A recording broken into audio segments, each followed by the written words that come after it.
and welcome to a new episode of Minds Between Languages. Today we discuss emotional and cognitive load with Alper Kumcu.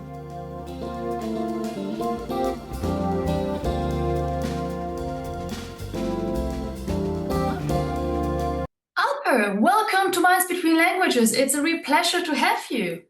Thank you very much. Thank you very much for having me. The pleasure is. Of course, we are excited to have you because you've been working on probably one of the most daring studies that I've heard of. You've been trying to disentangle cognitive and emotional load. And of course, we heard as part of this series already a little bit something about cognitive load and about emotional load. We've been talking to Ana Rojo just very recently, actually. Yeah. And so we heard also some example of how cognitive and emotional load can affect the interpreter and also, of course, the interpretation. Maybe you could start by telling us a little bit more about the context or interpreting context, the setting in which both loads can be relevant and why you think they're relevant. Well, sure. Thank you very much for the kind words. So, first of all, of course, as we all know, cognitive and emotional load are especially relevant and interpreting context where complex language processing and emotionally charged content occur together. And these contexts are typically community and mental health care interpreting settings. By the way, I actually agree with Elizabeth Celius that public service interpreting is a more fitting term for community interpreting. But in any case, these settings combine high cognitive demands with sustained emotional exposure in a way that few other interpreting contexts do. So in mental health care, for example, interpreters, as we know, typically work in a consecutive mode. So this places sustained demands on listening, memory retention, and delayed reformulation under high cognitive pressure and time pressure. And at the same time, the content is often unpredictable and sometimes linguistically uneven. It may range from everyday speech to highly personal or clinical narratives with full of medical terminology. And this is the cognitive load part. But on the other hand, these settings routinely involve emotionally sensitive material. So interpreters are exposed to accounts of illness, trauma, addiction, violence, or like psychological distress. And more importantly, I think these accounts are delivered in a very intimate and face-to-face interaction in real-world settings. So this makes emotional engagement difficult to avoid, even when interpreters maintain professional boundaries. And I think the interpreter is not only processing the meaning in such situations, they also manage interpersonal dynamics, empathy, and emotional regulation in real time. And the research shows that sustained engagement with traumatic narratives, emotionally charged content, can lead to secondary trauma, and interpreters may begin to experience emotional exhaustion, intrusive thoughts, or heightened stress outside the workplace. So, like high cognitive demands and limited recovery make, I think, this risk even higher. So that's why, in order to understand the long-term effects, we need to understand how load affects in the moment. And in short, I think cognitive and emotional demands are intrinsic to the community interpreting tasks and occur simultaneously. So that's why community and mental health care interpreting provide the ideal context for examining these questions, like how different types of load interact and how they manifest in stress responses, and most importantly, how interpreters cope with them while maintaining performance.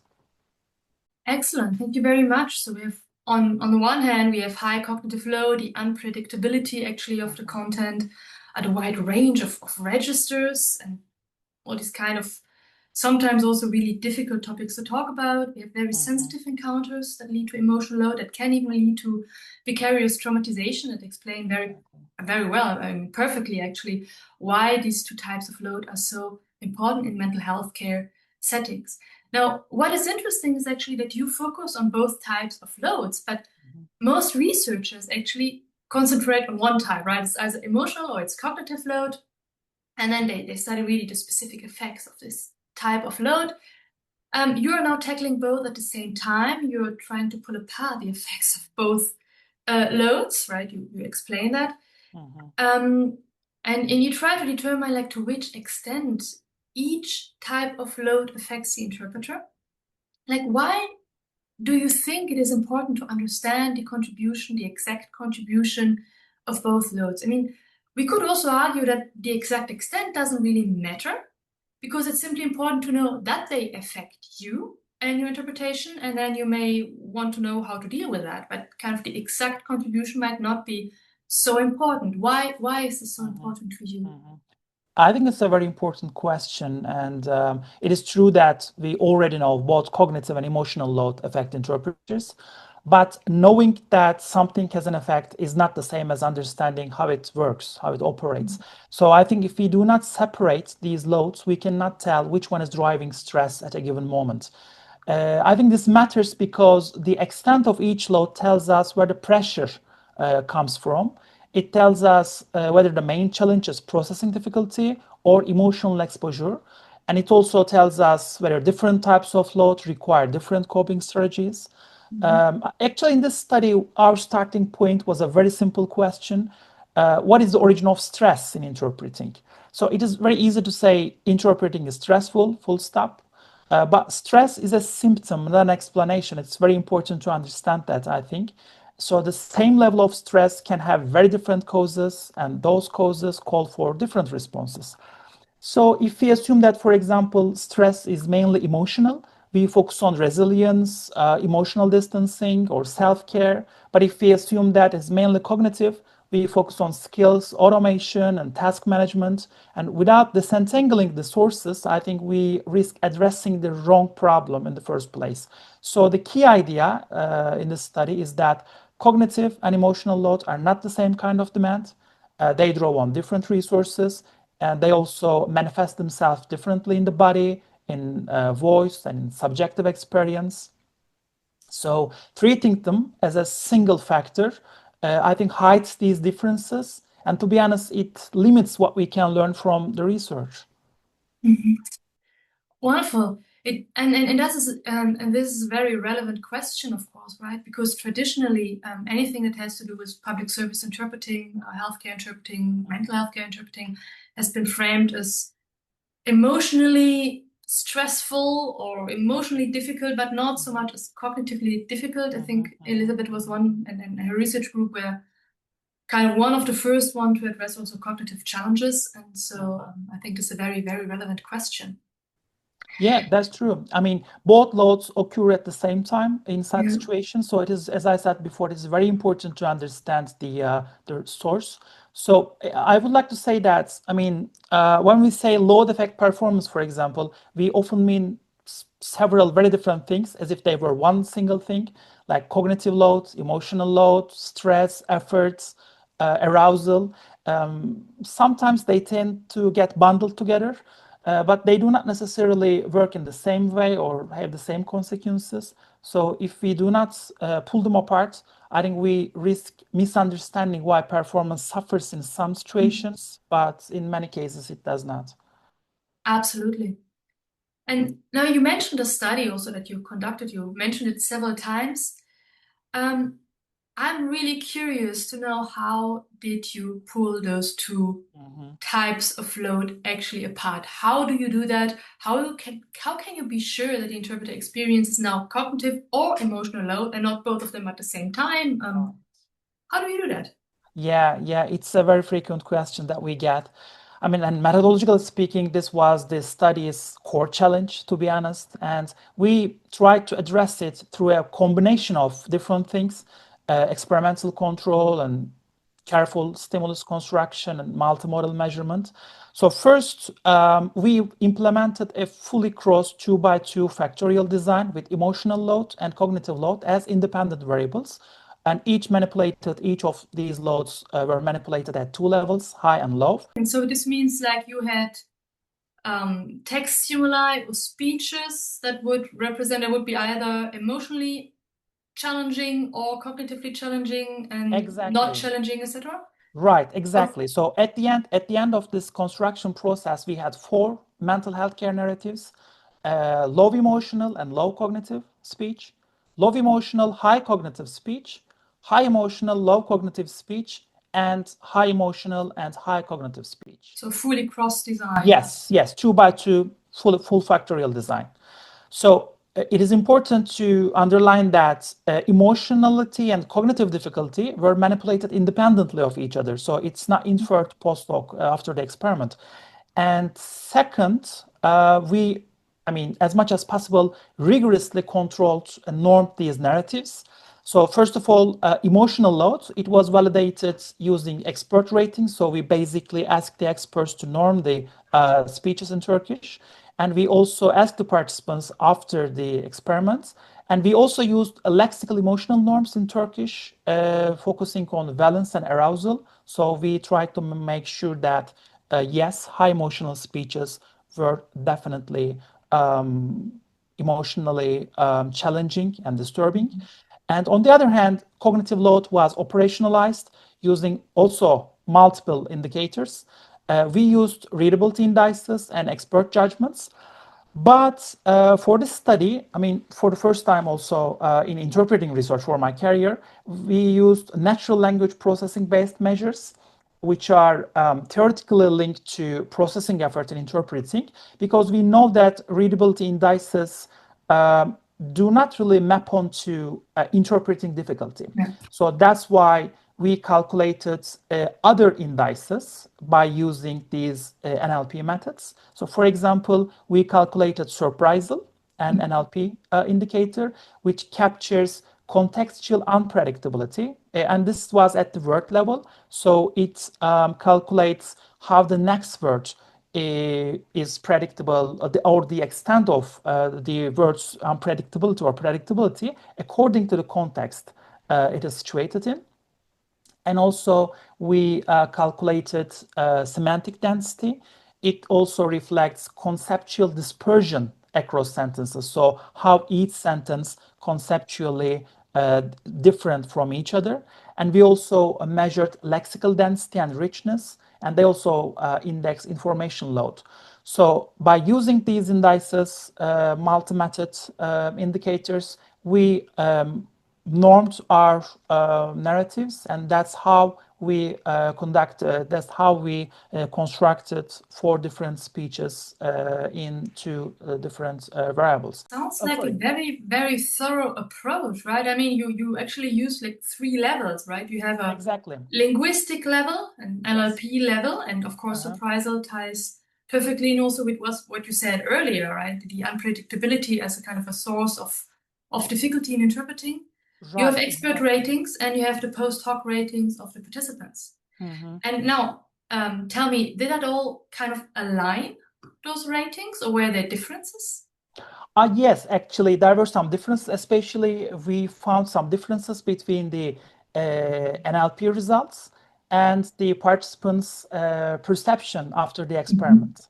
So we asked them how difficult was the speech to interpret, and sometimes their self-reports were not in alignment with what we found with NLP. Because sometimes I think unpredictability or the lexical richness may not translate into perceived difficulty in interpreting, and but readability indices also they are a different part, because I mean, as I said before, I think this study shows that readability indices are not really trustworthy in terms of controlling difficulty in interpreting research. So that's why we use these results. But of course, maybe we can address this later on. We use student interpreters in this experiment. So if we repeat the experiment with professionals, we might find different results in this respect as well. But in general, I can say that yes, there was agreement between the indicators, but like slight, for example, we also asked the imageability of the speeches just in case. So there was, as far as I remember, there was a difference between the results we get from the norms and how the interpreters think after the task. So yeah, Wonderful. yeah, thank you. And I was going to say that at the end of the experiment, and this is going to be the third part in Yeah. terms of disentangling the cognitive and emotional load, We collected simultaneous physiological data via galvanic skin response and acoustic data from interpreter speech output and subjective data via questionnaires rather than relying on a single measure. So basically, disentangling the load was not achieved by one method.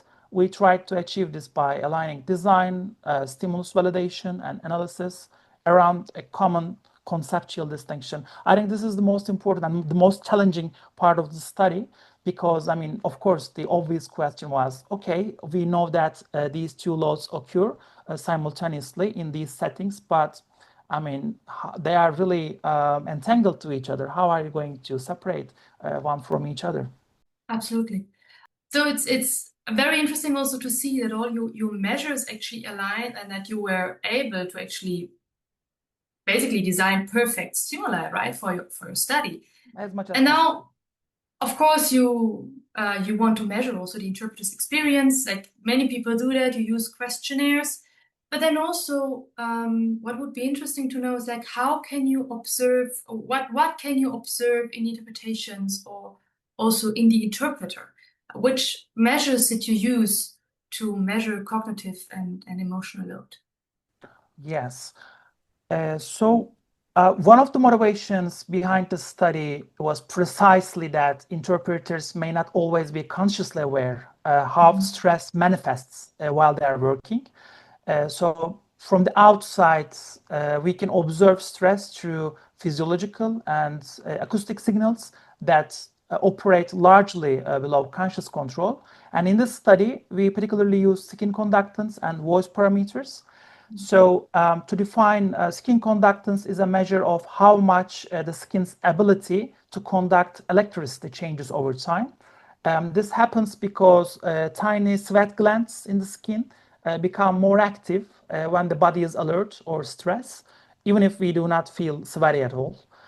In simple terms, we can say that it works like a very sensitive stress thermometer.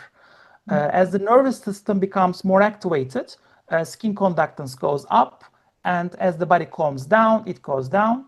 And this allows us to track how stress rises and falls continuously while interpreters are listening and interpreting moment by moment. And we also used acoustic parameters, as I said. So we recorded the interpreting outputs, and then we measured fundamental frequency or pitch. It refers to how high or low a voice sounds. It is determined by how fast the vocal cords vibrate during speech. And when people are emotionally affected, their pitch often shifts without them noticing. It may become lower, higher, or less stable. And for this reason, the research shows that pitch is a very good indicator of emotional involvement and change.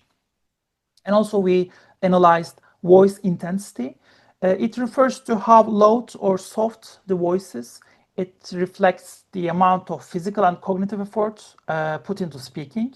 So basically, the previous research shows that when cognitive load increases, speakers often reduce vocal intensity as if conserving energy, but sometimes there are studies showing the opposite pattern.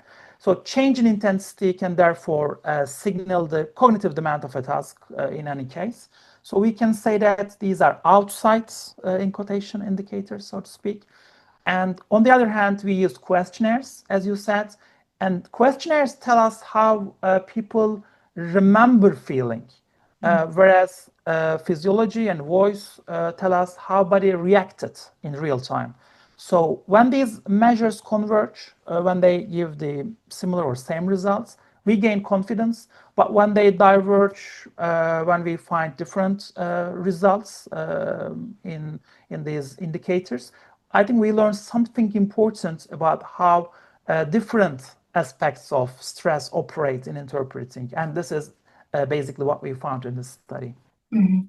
I mean, it's a triangulation of data, right? That really Exactly. allows you to take different perspectives and also to gain new insights on both types of loads. Mhm. Really interesting. So many different measures that you use, questionnaires, kind of self-reports. How do you remember actually? the task, the acoustic measures, the voice, the skin conductant, of course, physiological measures. And now I'm curious, actually, what did you find? Now, what is more important in mental health and care in interpreting the traditional emotional load or Mhm. the cognitive load? Right, right. I mean, of course, that's the most important part of the study, the results. Well, I think this came out as a bit surprising for us as well, because from a physiological perspective, cognitive load emerged as the dominant driver of stress responses in our data. High cognitive load produced substantially larger increases in skin conductance, especially when compared against high emotional load. And it was particularly during the interpreting phase, and especially as the task progressed over time. So it was an incremental effect. I think the time course analysis were crucial, because when we analyzed the mean results, we didn't find an effect. But when we look at how skin conductance, how the moment by moment responses to stressful situation change, we found an effect, and it showed that while both emotional and cognitive load increased arousal, the magnitude of cognitive load effect was markedly stronger. So emotional load, it was effective, but it did not alone elevate skin conductance to the same extent. But it's we saw the effect when it co-occurred with high cognitive demands. So I think it suggests that sustained psychological stress in interpreting is more tightly linked to processing demands than to emotional content per se.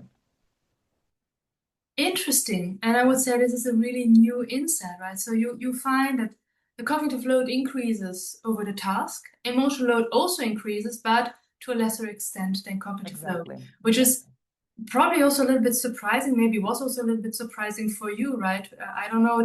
Did you expect No, not did at you all. expect this result? Not No, at no, all, not right? at all, not at all. We were surprised as well, because I mean, this is what we thought, right? So we were taught that um, mental health care settings they are really emotionally challenging, and that's why the emotional load would be the most important factor in these settings. So yes, we were definitely surprised.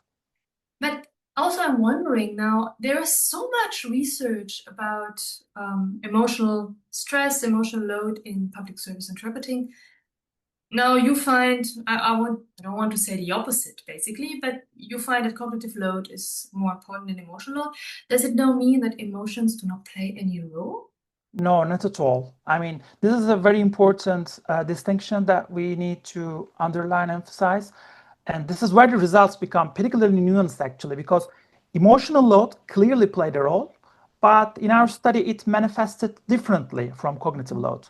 So, in the self report data, for example, based on the questionnaires that I mentioned, emotional load was the only factor that reliably predicted increases in negative effect on PANAS, for example.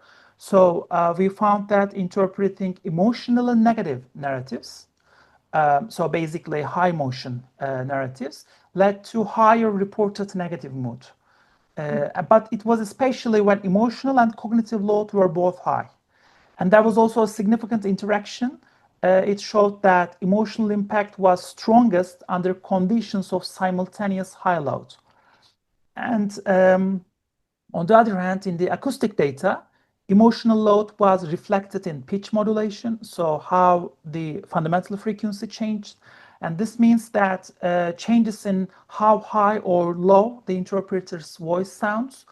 Interpreters produced a lower fundamental frequency when interpreting emotional negative speeches. And this is also an interesting finding, because the research usually shows that when people are under stress, the pitch rises, but we found opposite pattern. But interestingly as well, we observed a pitch convergence, a similarity between the speaker and the interpreter. So the speaker, I mean, the interpreter is imitating the speaker? Exactly, exactly. In terms of the pitch. Huh. So yeah, so I think it suggests a degree of emotional resonance or an kind of effective alignment. So the speaker produce the high motion narratives in a, let's say, lower voice, in a lower with a lower fundamental frequency, and this is exactly what we observed in the interpreters in the study. So they kind of aligned, attuned with the emotional content of the speeches when interpreting. So they, in a way, live with the speaker and experience the same emotion, at least to some degree. Yes, we can say that, and Pavel Korpals has a similar finding in this regard, showing a kind of alignment between the speaker and the interpreter. And I think we found a similar result in this respect.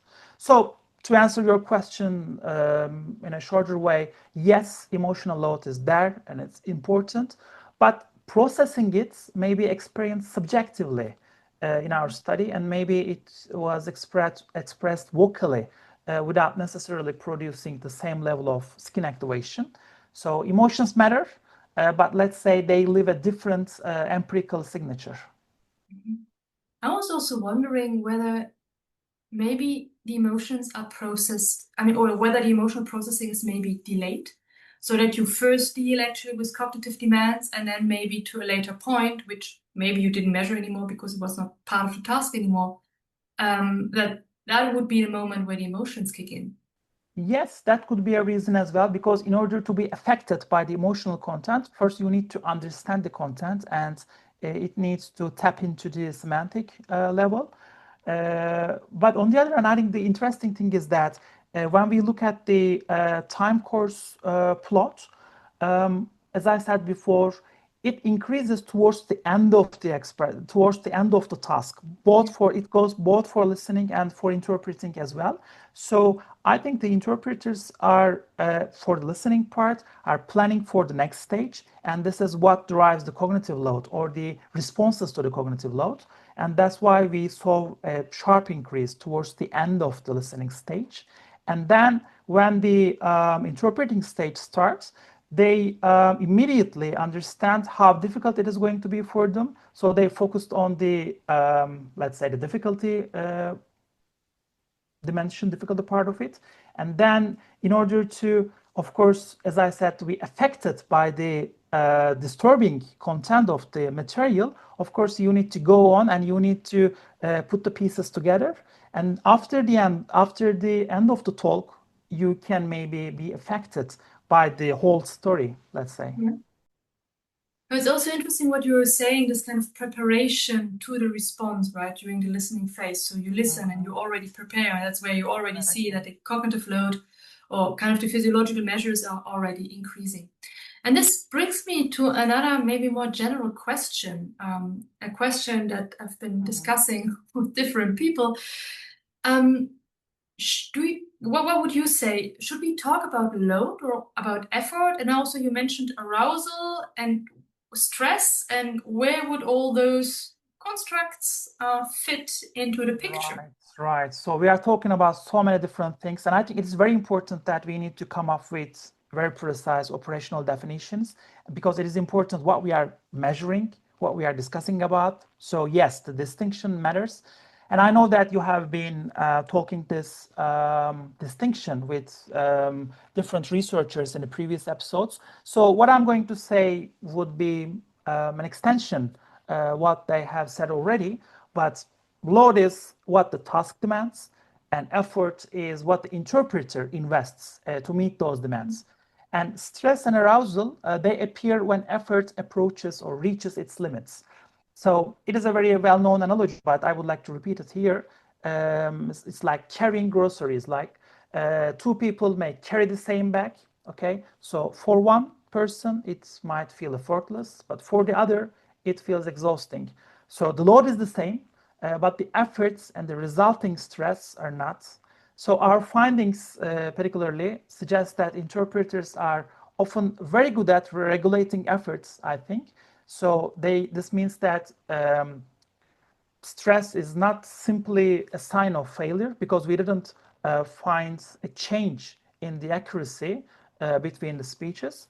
So at least in our study, it reflects active engagement and control. So, but what we mainly observed in the study were indicators of effort rather than load itself, I guess. So the load was manipulated through the properties of the task. That's why it's in the title. But what we measured were the interpreter's responses to that load. And skin conductance, voice parameters, and self-reports, they all reflect how much effort interpreters invested and how their systems reacted. So in that sense, stress and arousal in our data are, I think, better understood as signs of regulated effort, not as direct measures of task difficulty alone. So as Danielle Gilles said in the previous episodes, it is very difficult to, of course, measure these things. We are relying on indirect measures, and this is what we used in our study. Wonderful, and I really loved your grocery analogy, right? It makes it very, very clear and much more concrete, because otherwise we're talking on a much more abstract level. Yeah. So to conclude this interview, I would like to ask you a final question. Is there anything you learned while doing this study that changed your perception of interpreting in mental health care settings? Yeah, I mean, yes, we learned a lot. And first of all, using so many measures is quite a difficult task. That's what I learned in the first place. And it took longer than we anticipated. But apart from that, I mean, I think before this study, it was, as we discussed before, it was easy to think of mental health care interpreting mainly in terms of emotional burden only. But what we saw instead was a picture of highly adaptive participants who manage multiple pressures simultaneously. I think what stood out was not fragility, but regulation in a way. So participants in our study showed physiological stress. It is clear from the galvanic skin response results and emotional reactions and vocal changes, but their performance held up. I think there is a coping strategy component going on. So even if they are not explicitly taught or discussed in classes, or sometimes they are, but student interpreters in our study, in a way, operated these strategies. They embraced these strategies and used them in the face of cognitively and emotionally challenging materials. So my takeaway would be a nuanced optimism, maybe, because mental health care interpreting is demanding. Yes, we know that. But interpreters are not passive recipients of this stress. So they actively manage it. I think the next step could be to understand those strategies better and support interpreters more systematically in training and professional practice. Wonderful. It's a very, very nice, very optimistic conclusion, I think, very relevant also. Thank you so much, Alper, for being with us, for explaining your very complex and very daring study. Thank you very much.